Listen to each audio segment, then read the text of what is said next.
এবার ভয়াবহ লোমহর্ষক অভিযোগ পাওয়া গেল হত্যা মামলার পলাতক আসামি শেখ হাসিনার বিরুদ্ধে। তিনি নিজে জেলখানায় ঢুকে মেজর বজলুল হুদাকে জবাই করে হত্যা করেছেন।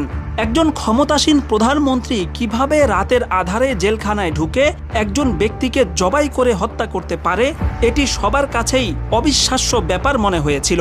যদিও এই কথাটি সেই 2010 সাল থেকেই বাতাসে ভেসে বেড়াচ্ছে। তবে এবার হাসিনার পতনের পর মেজর বজলুল হুদার ছোট ভাই নুরুল হুদা প্রকাশ্যে ঘোষণা দেওয়ার পর বিষয়টি এখন টক অব দ্য কান্ট্রিতে পরিণত হয়েছে। আমার ভাইকে খুনি, সিরিয়াল খুনি শেখ হাসিনা জেলখানায় ঢুকে নিজ হাতে জবাই করে হত্যা করেছিল। 1975 সালের 15 আগস্ট যেসব সেনা কর্মকর্তা ধানমন্ডি 32 নম্বরে গিয়ে শেখ মুজিবুর রহমানকে হত্যা করেন, তাদের মধ্যে অন্যতম ছিলেন মেজর বজলুল হুদা, যিনি শেখ মুজিবুর রহমানকে সরাসরি গুলি করেছিলেন। এই অপরাধে 2010 সালের 28 জানুয়ারি মেজর বজলুল হুদা সহ কারাগারে থাকা 5 জন ব্যক্তির ফাঁসি কার্যকরের সিদ্ধান্ত নেওয়া হয়। অনলাইনে ছড়িয়ে পড়া ঘটনার একটি ধারা বর্ণনা থেকে জানা যায়, সেই রাতে ফাঁসি কার্যকরের কিছুক্ষণ আগে ঢাকা কেন্দ্রীয় কারাগার এবং আশপাশের এলাকায় বিদ্যুৎ চলে যায়। সে সময় দুটো কালো পাজেরো গাড়ি কারাগারে প্রবেশ করে, যার একটিতে ছিলেন স্বয়ং প্রধানমন্ত্রী শেখ হাসিনা। 5 জনের মধ্যে 4 জনকে মঞ্চে নিয়ে ফাঁসিতে ঝুলানো হলেও মেজর বজলুল হুদাকে সেখানে আনাই হয়নি। তাকে ভিন্ন একটি কক্ষে আটকে রাখা হয়। তিনি যেহেতু শেখ মুজিবকে সরাসরি গুলি করেছিলেন, এই কারণে তার কাছ থেকে শেখ হাসিনা সরাসরি প্রতিশোধ নিতেই মূলত কারাগারে হাজির হয়েছিলেন। ঘটনার বিবরণী থেকে জানা যায়, গরুকে জবাইয়ের সময় যেভাবে চেপে ধরা হয়, ঠিক সেভাবে 4 জন ব্যক্তি মেজর হুদাকে চেপে ধরে।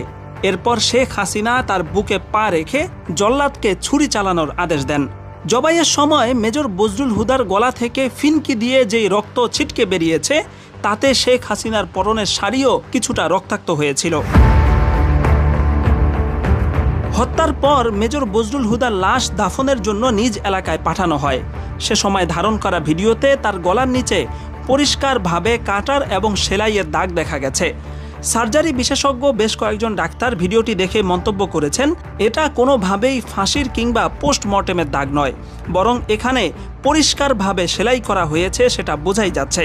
তাদের এই মূল্যায়নের সাথে জবাই সংক্রান্ত সেই বিখ্যাত লেখা এবং বজলুল হুদার ছোট ভাই নুরুল হুদার বক্তব্য মিলে যায় যে মেজর বজলুল হুদাকে ফাঁসিতে নয়, বরং জবাই করে হত্যা করা হয়েছে এবং এতে শেখ হাসিনা সরাসরি যুক্ত ছিলেন।